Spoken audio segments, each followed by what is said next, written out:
Good day, Miss Scotton. Good day, everyone. My name is Agios Quinamonte. Today, I want to talk about an issue that reflects not just weaknesses in governance but also the everyday struggles of Filipino communities. Ghost Flood Control Project. This flood control project, these are projects that appear in government's documents receiving funding and are complete on paper, yet in reality, no instruction ever took place in a country where more than half of our municipalities are flood prone. Ghost projects are not just a waste project, are not a waste money. They put Filipino lives at risk. My stands clear. Ghost flood control project are failures.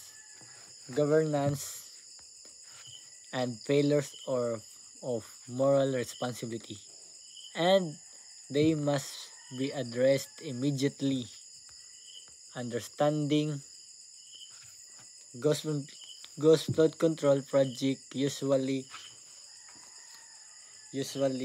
begin with inflate budget, questionable planning, and weak.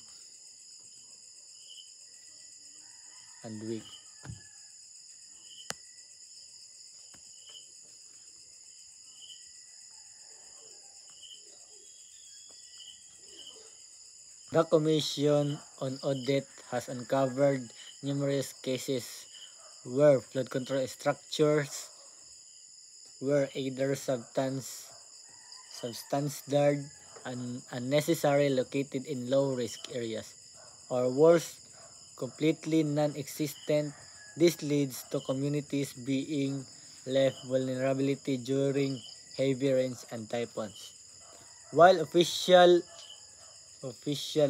or contractors mm, may benefit financially, ordinary families suffer when floods destroys home, farmlands, and livelihoods. The problem is not merely corrupt, it is the en- endangerment of Filipino.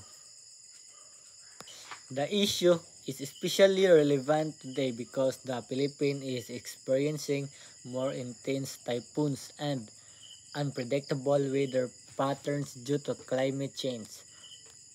Rapid urbanization, poorly planned drainage system, and the lack of the real flood infrastructure have made flooding more destructive. Every time a ghost project replaces a real one, our ability to adapt to climate risk weakness.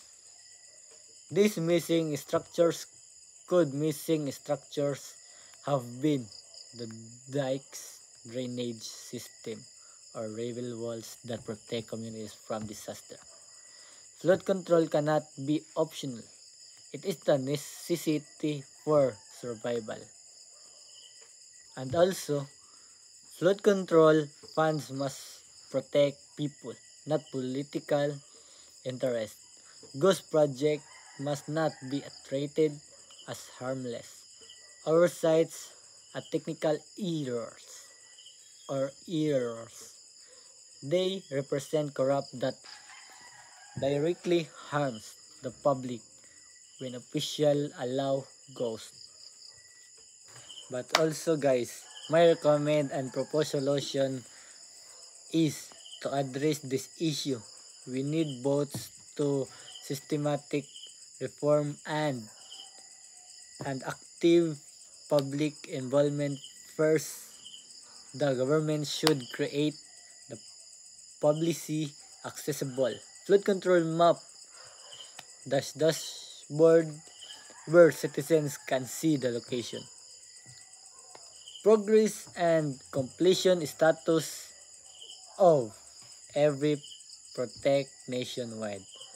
Transparency is one of the strongest the strongest weapons.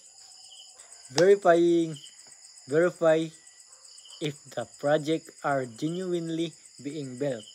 When the public is involved, corrupt becomes easier to detect.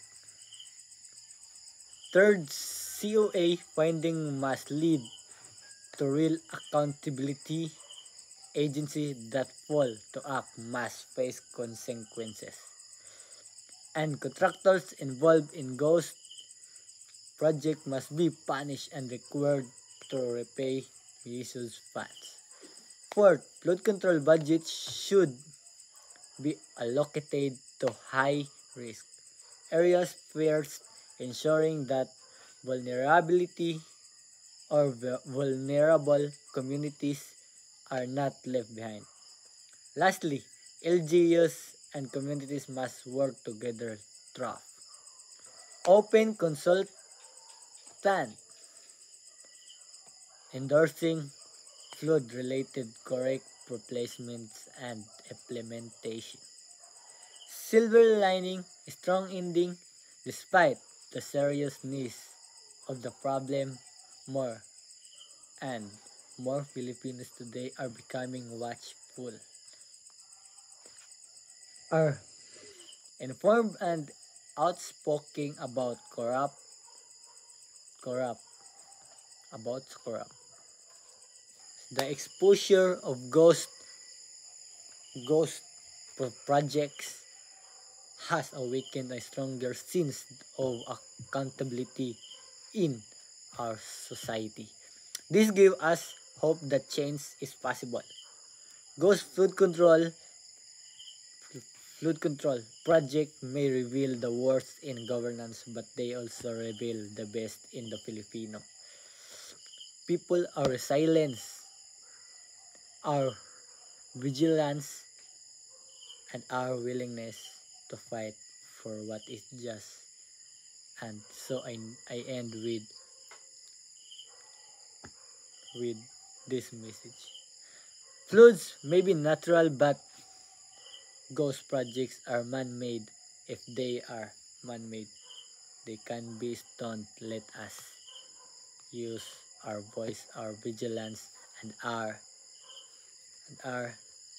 unity to demand real is infrastructure, real protection, and real leadership for our country's future. Thank you and mabuhay sa Bayang Pilipinas. Thank you guys.